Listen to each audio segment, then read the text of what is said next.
You are a very difficult people to get to.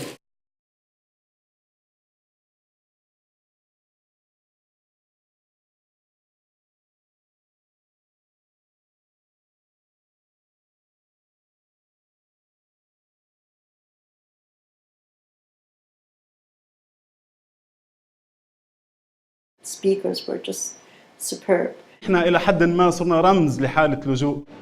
Occupation can't get in the way of communication. You're part of, one sort of common thing at the same time.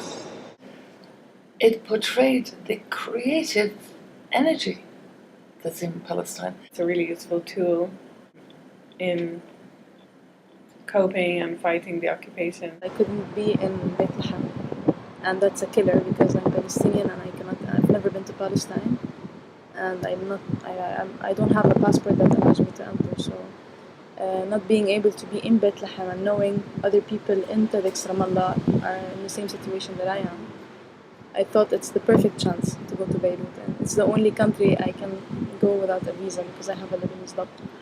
I belong to a certain cluster and I didn't look beyond this. The event was really a turning point. And I'm really glad that I was involved in TEDxRamallah because now I have really interest to look at the other stories. I was curious. I overcame this non-curiosity for Lebanon. Now I'm interested in what happens in Lebanon. I just had no idea what they could possibly do. And this is where the curiosity was. And I think it was a very enriching experience. The thing I know about Palestinians are the Palestinian camps.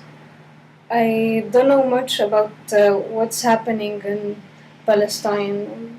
I was always considering only one side. I was never interested to see the other side. We saw the other side. The people who are not Palestinian actually dedicated themselves to stand against the occupation in Palestine, and it's something remarkable. But I remember very vivid his story about the dog, and I say, Noura, Habibti, do you realize what's happening here? You have a document that 3.5 million Palestinians will kill for. I start to realize that in any case is a country under occupation. To begin to understand what is it like to live in oppression, and the only knowledge and experience I have as a Saudi woman is being oppressed in my own country because of my gender.